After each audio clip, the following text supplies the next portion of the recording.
Hello दोस्तों, स्वागत है आप सभी का हमारे यूट्यूब चैनल में। आज हम लेकर आए हैं BA first semester economics second paper का दूसरा पार्ट, जिसके अंतर्गत हम आपको टॉपिक बताना चाहते हैं भारतीय अर्थव्यवस्था की विशेषताएं एवं योजना काल के दौरान भारत का आर्थिक विकास, जिसे इंग्लिश में कहते हैं characteristics of Indian economy and India's economic development during plan period. ये हमारा स्वयं का बनाया हुआ हैंड रिटन नोट्स है, जिसके अंतर्गत हमने उन्हीं प्रश्नों को सिलेक्ट किया है जो एग्ज़ाम में पिछले कई सालों से पूछे जा रहे हैं। तो चलिए देखते हैं कि इस टॉपिक के अंतर्गत किस प्रकार के महत्वपूर्ण प्रश्न एग्ज़ाम में पूछे जा रहे हैं। उन प्रश्नों को देखते हैं, फिर उसके उत्तर को हम देखते हैं। यहाँ हैंड रिटन नोट्स के माध्यम से समझाने का मेरा उद्देश्य है कि आपको टॉपिक समझने के साथ साथ एग्ज़ाम में बेहतर कॉपी में प्रदर्शन कैसे करें, किस प्रकार का राइटिंग बनाएं, कैसे मैटर उसमें रखें कि ताकि हमको अच्छे से अच्छा मार्क्स प्राप्त हो सके। और आगे भी यदि आप पीसीएस लेवल की तैयारी करते हैं तो वहाँ भी जो डिस्क्रिप्टिव पार्ट होता है, जिसमें हमें टॉपिक दिया जाता है इकोनॉमिक्स के अंतर्गत या पॉलिटिक्स के अंतर्गत, जिसके विषय में हमें लिखना होता है, तो वहाँ भी आपको ये काफ़ी मददगार साबित होगा। और यदि आप इस डिस्क्रिप्टिव को अच्छे से पढ़ लेते हैं तो जो ऑब्जेक्टिव पार्ट है उसमें भी आपको ये काफ़ी सहायक होगा। बस वीडियो को पूरा कंसंट्रेट होकर देखिएगा। और यदि आप हमारे चैनल से नए जुड़ रहे हैं तो उसे सब्सक्राइब कर लीजिए, बेल आइकन को प्रेस कर लीजिए, ताकि जो भी वीडियो हम इकोनॉमिक्स से रिलेटेड अपलोड करें उसका नोटिफिकेशन आपको जल्दी मिल जाए। अपने दोस्तों के साथ ज़्यादा से ज़्यादा शेयर कीजिए, लेकिन कंसंट्रेट होकर एक बार वीडियो को पूरा ज़रूर देखना, तो आपको मेन जितने भी पॉइंट हैं वो सभी क्लियर होते जाएंगे। तो चलिए हम पहले प्रश्न देखते हैं। इसमें पहला प्रश्न है, भारत एक तेज़ी से उभरती हुई अर्थव्यवस्था है, पर टिप्पणी कीजिए। भारत एक तेज़ी से उभरती हुई अर्थव्यवस्था है, इस पर हमें टिप्पणी लिखना है। और ये प्रश्न पिछले कई सालों से, जैसे 16, 17, 18 और 20 में पूछा गया। तो हम इसके उत्तर को देखते हैं और पहले इस प्रश्न के विषय में समझते हैं कि चूँकि जो इंडियन इकोनॉमी है, इस टॉपिक में जो हमारा इकोनॉमिक्स है उसका शीर्षक ही यही है, भारतीय अर्थव्यवस्था। तो जो इंडियन इकोनॉमी है इस समय तेज़ी से बढ़ रही है, तो उस विषय पर हमें टिप्पणी करना है। तो पहले हम इस पर दृष्टि डालते हैं कि किस प्रकार का आंसर हमने लिखा है। भारत जीडीपी का मतलब होता है ग्रॉस डोमेस्टिक प्रोडक्ट, ये इसका फुल फॉर्म है, की दृष्टि से विश्व की 5वीं सबसे बड़ी अर्थव्यवस्था है। देखा जाए तो भारत की जीडीपी विश्व की 5वीं सबसे बड़ी अर्थव्यवस्था है। पहले नंबर पर कौन है? पहले नंबर पर है यूएस अमेरिका, जिसकी जीडीपी लगभग 21,40,000 डॉलर है। दूसरे नंबर पर है चाइना, तीसरे नंबर पर है जापान, चौथे नंबर पर है जर्मनी और 5वें नंबर पर है इंडिया। लेकिन पहले नंबर पर कौन है? US America. तो भारत जो है जीडीपी की दृष्टि से 5वीं सबसे बड़ी अर्थव्यवस्था है, और ये अपने भौगोलिक आकार के संदर्भ में देखा जाए तो विश्व में 7वां सबसे बड़ा देश है। जनसंख्या की दृष्टि से ये दूसरा सबसे बड़ा देश है। हाल के वर्षों में भारत गरीबी एवं बेरोजगारी से संबंधित मुद्दों के बावजूद विश्व में सबसे तेज़ी से उभरती हुई अर्थव्यवस्थाओं में से एक है। प्राचीन समय में भारतीय अर्थव्यवस्था बहुत विकसित थी, परंतु उपनिवेश के कारण भारत की अर्थव्यवस्था खत्म हो गई। उपनिवेश एक कारण है जिसके कारण भारत की अर्थव्यवस्था काफ़ी डाउन हो गई थी। उपनिवेश का मतलब होता है कि जब कोई देश किसी दूसरे देश पर अधिकार कर लेता है किसी भी स्वार्थ के कारण, तो जिस पर अधिकार करता है वह देश दूसरे देश का उपनिवेश कहलाता है। यहाँ पर भी कई अंग्रेजी राज्य ने अपना कब्जा जमाया और भारत को अधिकार में ले लिया, तो भारत क्या हुआ? एक उपनिवेश। इसी उपनिवेश के कारण भारत की अर्थव्यवस्था लगभग खत्म हो गई थी। 1947 में जब भारत आज़ाद हुआ तो उसके बाद पुनः अर्थव्यवस्था का निर्माण शुरू हुआ। इसमें विभिन्न नीतियाँ और योजनाएं बनाई गई जो पंचवर्षीय योजनाओं के माध्यम से कार्यान्वित की गई। 1991 में भारत सरकार ने महत्वपूर्ण आर्थिक सुधार किए, जिसमें विदेशी व्यापार, उदारीकरण, वित्तीय उदारीकरण, कर सुधार और विदेशी के निवेश के प्रति आग्रह शामिल था।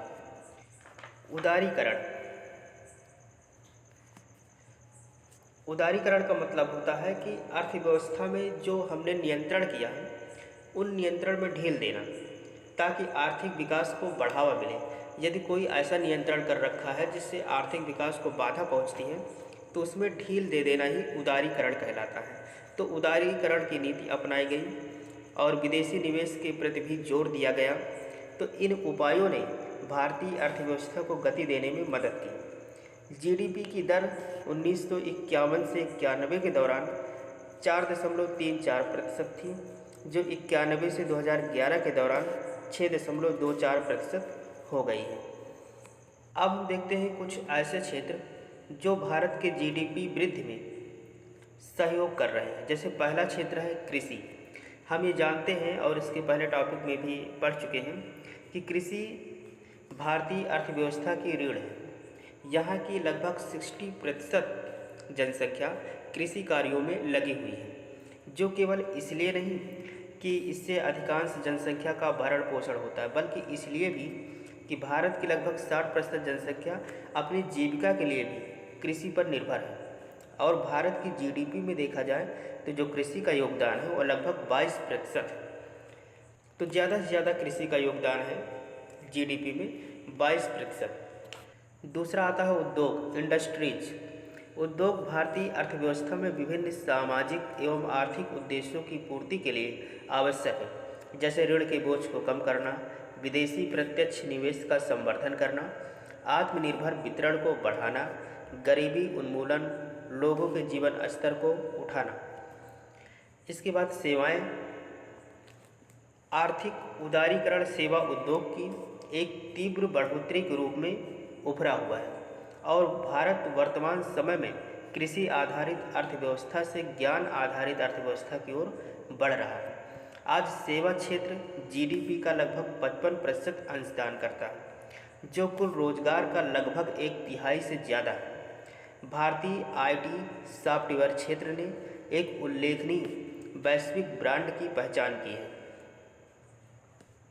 जिसके लिए निम्नतम लागत, कुशल शिक्षित और धारा प्रवाह अंग्रेजी बोलने वाले जनशक्ति के एक बड़े पुल की उपलब्धता को श्रेय देना चाहिए।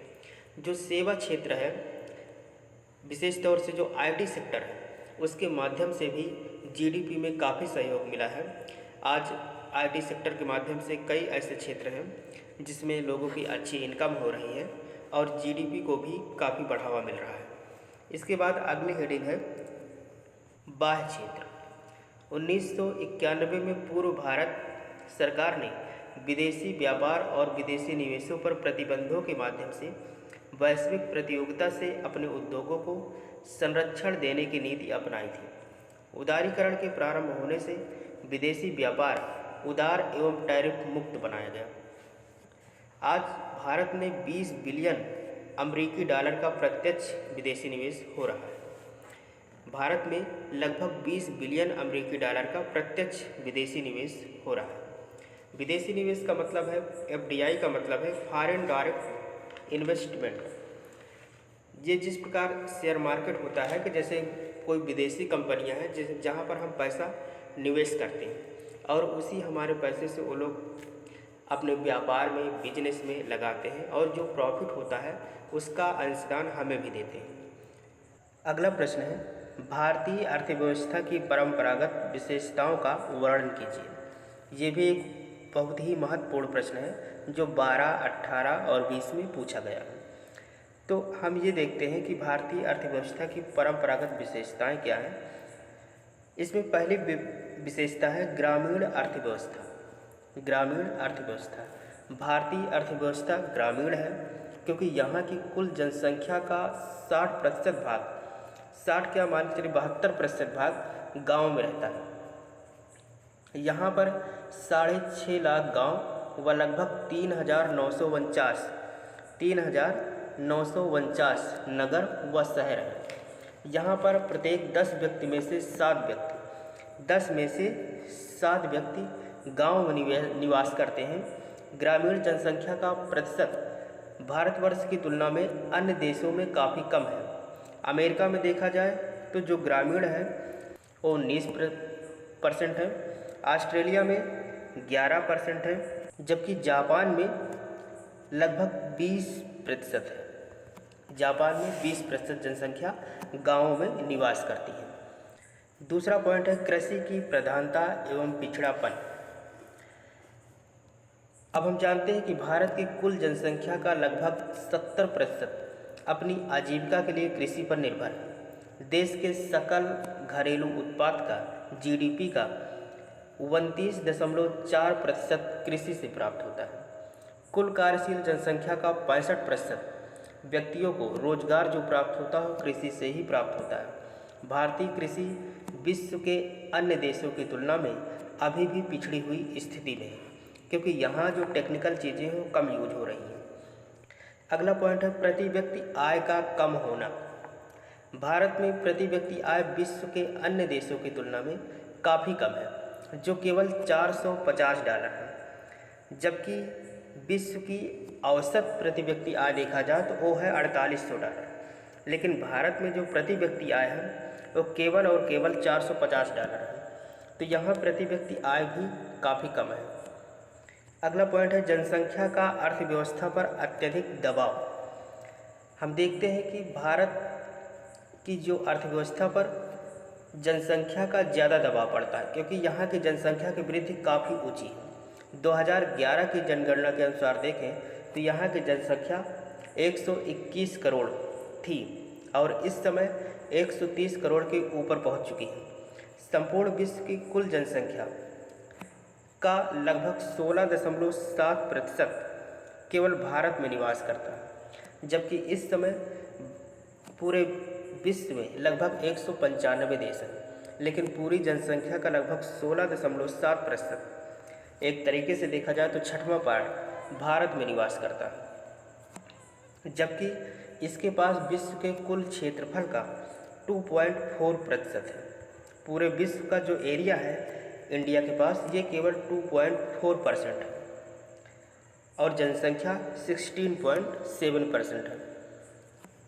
अगला पॉइंट है व्यापक बेरोजगारी। जनसंख्या के तीव्र वृद्धि तथा रोजगार के अवसरों में पर्याप्त वृद्धि न हो पाने के कारण भारत में बड़े पैमाने पर बेरोजगारी पाई जाती है।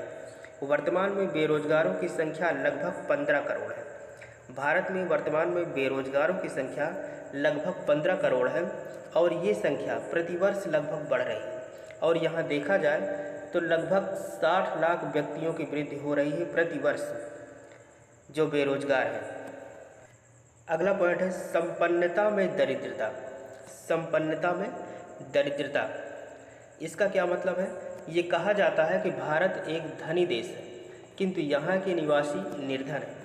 भारत को धनी देश इसलिए कहा जाता है क्योंकि यहाँ खनिज, वन संपदा, जनशक्ति एवं अन्य साधन पर्याप्त मात्रा में पाए जाते हैं। खनिजों में लोहा, कोयला, मैग्नीज, अभ्रक, बॉक्साइट आदि अनेक खनिज पाए जाते हैं। तेल व गैस के भी भंडार हैं, लेकिन फिर भी ज्ञान टेक्निक के अभाव में यहाँ अब भी दरिद्रता छाई हुई है, अब भी काफ़ी लोग बेरोजगार हैं। अगला पॉइंट है आर्थिक विषमता। भारत में एक वर्ग तो अत्यंत धनी है तथा दूसरा वर्ग अत्यंत निर्धन है। इसे ही हम कहते हैं आर्थिक विषमता कि किसी के पास बहुत ज़्यादा पैसा है तो किसी के पास बिल्कुल कम है। आर्थिक विषमता का मुख्य कारण आय की असमानता है, क्योंकि हमारी वितरण प्रणाली दोषपूर्ण है। उच्च वर्ग की मासिक आय अत्यंत अधिक है, जबकि निम्न वर्ग की मासिक आय अत्यंत कम है। ये मान के चले कि निम्न वर्ग की जो मासिक आय है कुछ लोगों की लगभग 900 रुपये पर मंथ से भी कम है। तो ये जो विषमता है ये भी भारतीय अर्थव्यवस्था की एक विशेषता है जो विकासशील देश बनाता है और यहाँ की अर्थव्यवस्था को निम्न स्तर तक ले आता है। अगला पॉइंट है परंपरावादी समाज। भारत के आर्थिक विकास में परंपरावादी समाज भी बाधक है। जाति प्रथा एवं सम्मिलित परिवार प्रणाली ने श्रम व पूंजी की गतिशीलता को रोका है, प्रेरणा व साहस को निरुत्साहित किया है और आर्थिक पिछड़ेपन को स्थायित्व प्रदान किया है। भारत में सामाजिक प्रथाओं पर काफ़ी अपव्यय होता है। जनता रूढ़िवादी है। लगातार गरीबी में पड़े रहने से आम जनता में अपनी स्थिति को सुधारने की इच्छा व शक्ति क्षीण हो जाती है, क्योंकि यहाँ के लोग भाग्यवादी हैं, कर्म पर विश्वास कम करते हैं, भाग्य पर विश्वास ज़्यादा करते हैं। तो ये जो परंपरावादी समाज है ये भी भारतीय अर्थव्यवस्था को डाउन करती है। अगला पॉइंट है परिवहन एवं संचार साधनों का अभाव। भारत में परिवहन एवं संचार साधनों की काफ़ी कमी है। यद्यपि देश में थल, जल तथा वायु यातायात का काफ़ी विकास हो रहा है, लेकिन जनसंख्या के आकार को देखते हुए ये पर्याप्त नहीं है। देश की लगभग 90% जनसंख्या थल यातायात का प्रयोग करती है। अगला और सबसे महत्वपूर्ण प्रश्न है, मिश्रित अर्थव्यवस्था से आप क्या समझते हैं? इसकी मुख्य विशेषताओं को स्पष्ट कीजिए। मिश्रित अर्थव्यवस्था से आप क्या समझते हैं?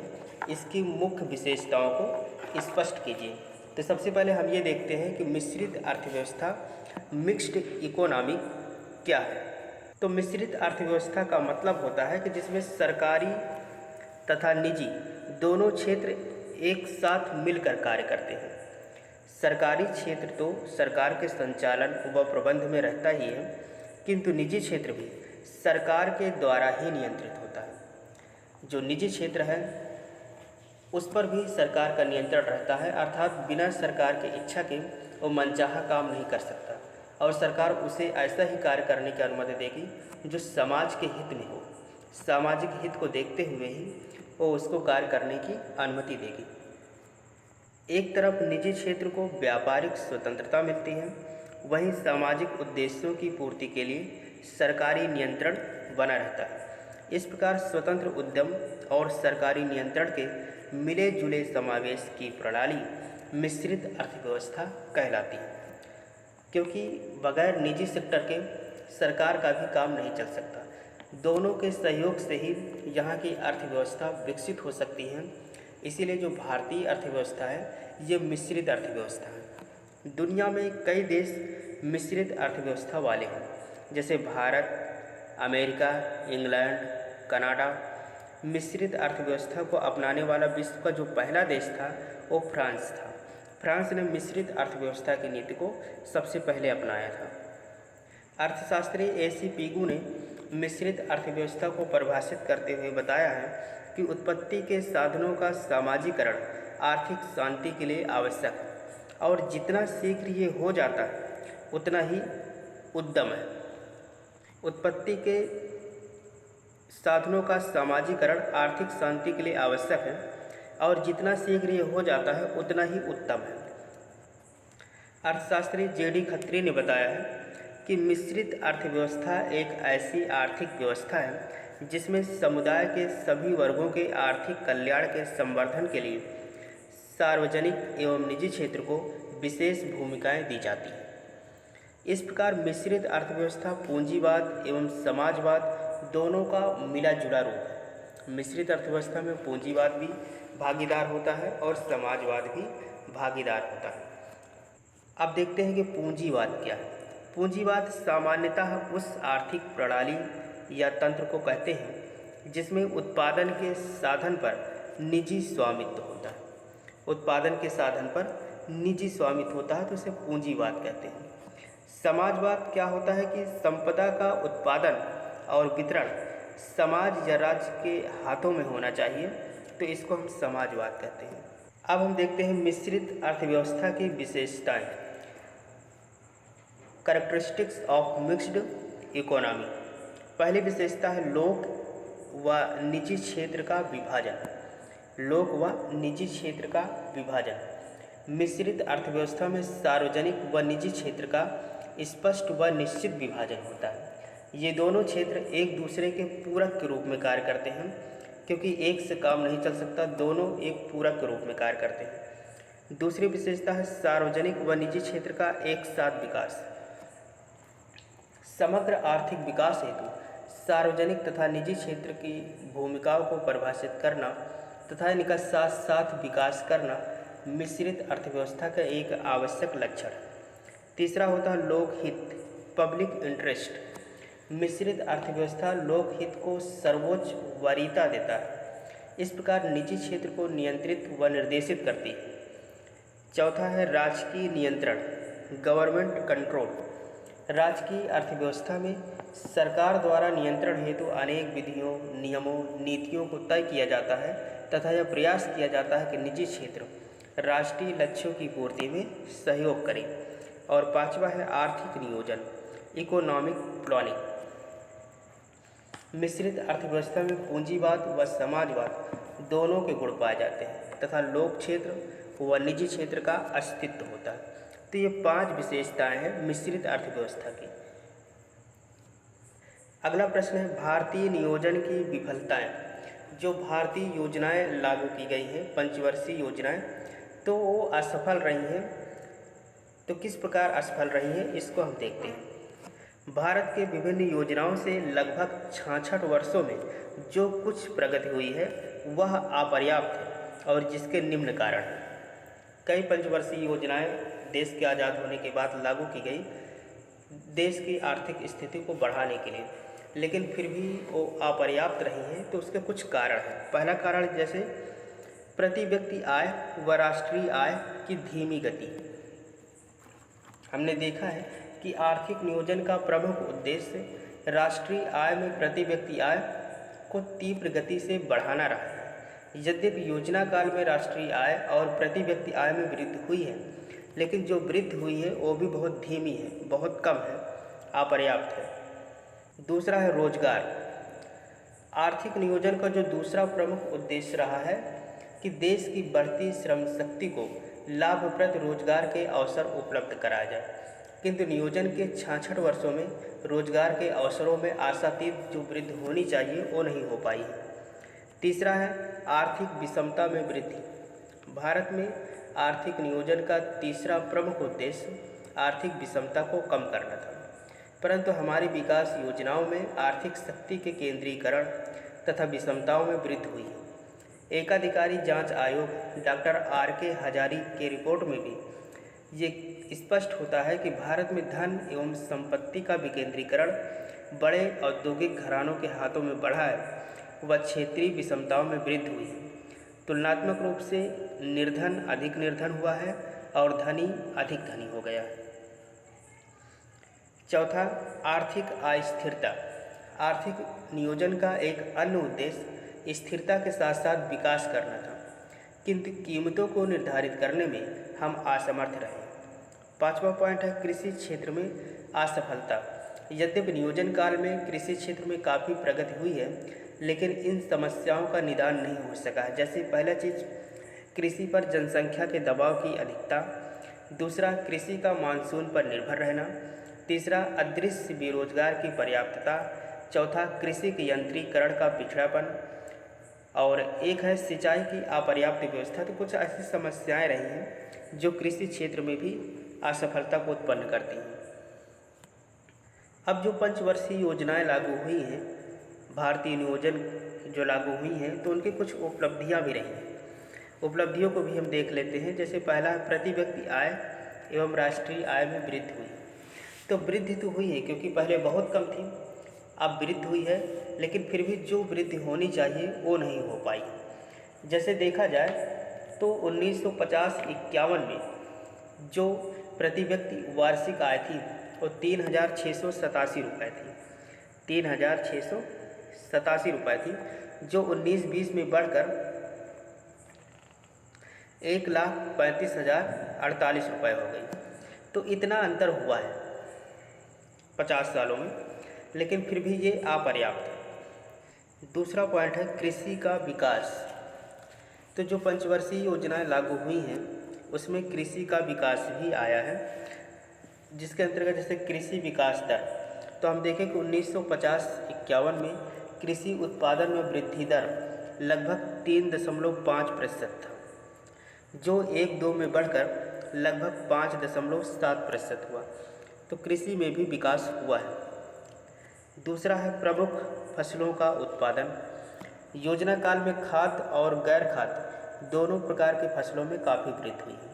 1950-51 की तुलना में खाद्यान्नों में लगभग 262.5%, चावल में 285.8%, गेहूँ में 993.8%, गन्ने में और 426.3% तिलहन में और 272% की वृद्धि अन्य खाद्यों में हुई है। तो इस प्रकार लगातार प्रमुख फसलों के उत्पादन में भी वृद्धि हुई है। और तीसरा पॉइंट है सिंचाई क्षमता का विकास। तो सिंचाई क्षमता भी काफ़ी बढ़ी है। 1950 में 22.6 मिलियन हेक्टेयर सिंचाई क्षमता थी, जो 1-2 में बढ़कर लगभग 100 लाख हेक्टेयर हो गई और वर्तमान समय में लगभग 120 लाख हेक्टेयर सिंचाई क्षमता पहुंचने का अनुमान है।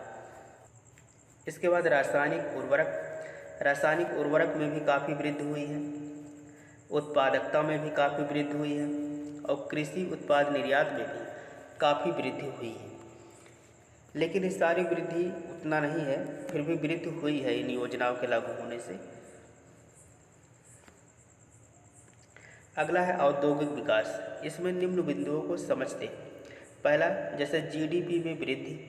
नियोजन काल के दौरान भारत की जो जीडीपी है उसके हिस्से में पर्याप्त वृद्धि हुई है।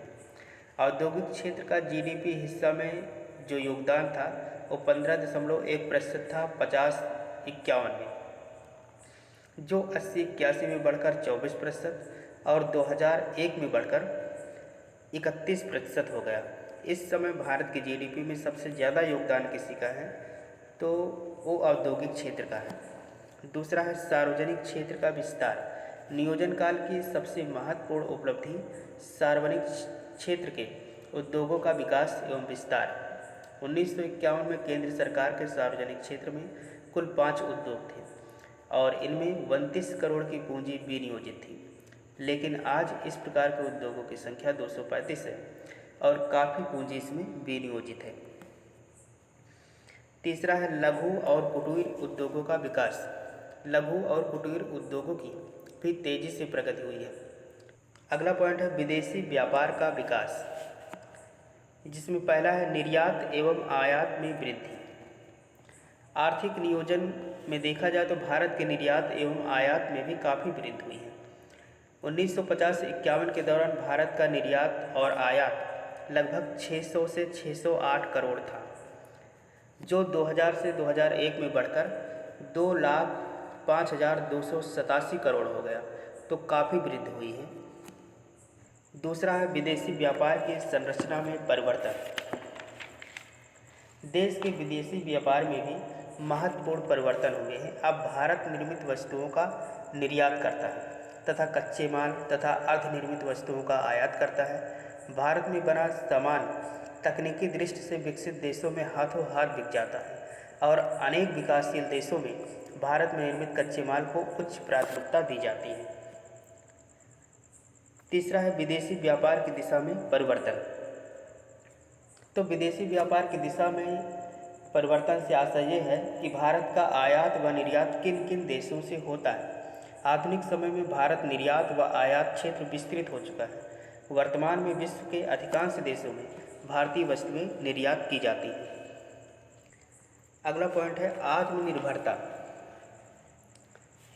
सबसे अभिनंदनीय बात यह है कि भारत आत्मनिर्भर और स्वावलंबी होता जा रहा है। अब भारत पूरी तरीके से खुद पर निर्भर है या हो रहा है, अभी पूरी तरीके से नहीं लेकिन काफ़ी प्रयासरत है। योजनाओं में प्रयुक्त वित्तीय साधनों का लगभग 90% भाग घरेलू साधनों से ही जुटता है। अगला पॉइंट है शिक्षा का प्रसार। मानवीय पूंजी निर्माण में शिक्षा का महत्वपूर्ण स्थान है। सरकार भी इस पर काफ़ी जोर दे रही है। देश ने इस दिशा में काफ़ी प्रगति की है और इस समय जो भारत की साक्षरता है वो लगभग 70% पहुँच चुकी है। अगला पॉइंट है स्वास्थ्य एवं जीवन प्रत्याशा।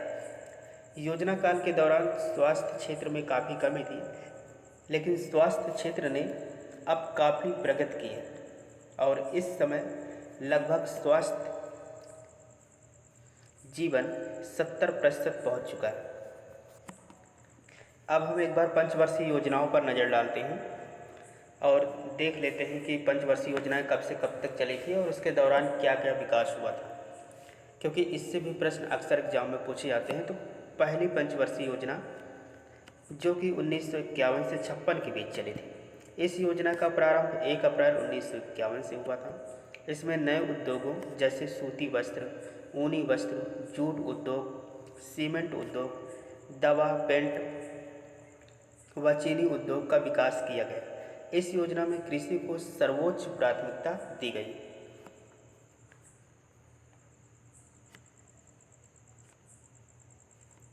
दूसरी पंचवर्षीय योजना जो कि 56 से 61 के बीच चली थी, इसमें लोहा एवं इस्पात उद्योग, भारी इंजीनियरिंग एवं उर्वरक उद्योग स्थापित किए गए। तीसरी पंचवर्षीय योजना जो 61 से 66 के बीच चली, इसमें लोहा व इस्पात, जैव ईंधन, मशीन निर्माण आदि का विकास हुआ।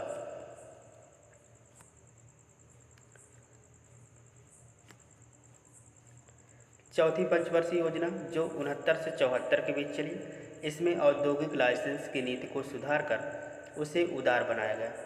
पांचवी पंचवर्षीय योजना जो 74 से 79 के बीच चली, इसमें उद्योग एवं खनिज विकास को वरीयता दी गई। छठवीं पंचवर्षीय योजना जो 80 से 85 के बीच चली थी, ये योजना 1 अप्रैल 1980 को बनाई गई, जिसे 31 मार्च 1985 तक चलना था। इस योजना का कुल व्यय 23,218 करोड़ रुपए हुआ था, जिसमें 5,363 करोड़ रुपए ग्रामीण विकास पर और 12,160 करोड़ रुपए सिंचाई व बाढ़ के नियंत्रण पर प्रयोग किए गए। इसके बाद सातवीं पंचवर्षीय योजना 1985 से 90 के बीच चली थी। इसमें भी कृषि से संबंधित काफ़ी विकास हुए थे।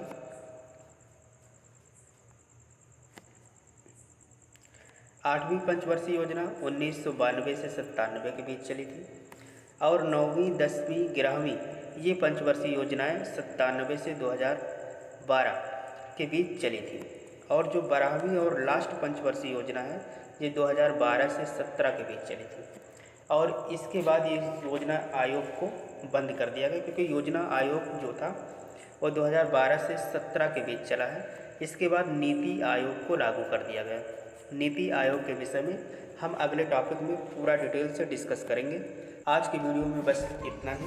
यदि वीडियो आपको पसंद आया हो तो प्लीज़ लाइक करें, दोस्तों के साथ शेयर करें और अगले वीडियो में हम इसके तीसरे पार्ट के साथ उपस्थित होंगे, एक नए टॉपिक के साथ उपस्थित होंगे। तब तक के लिए नमस्कार, जय हिंद।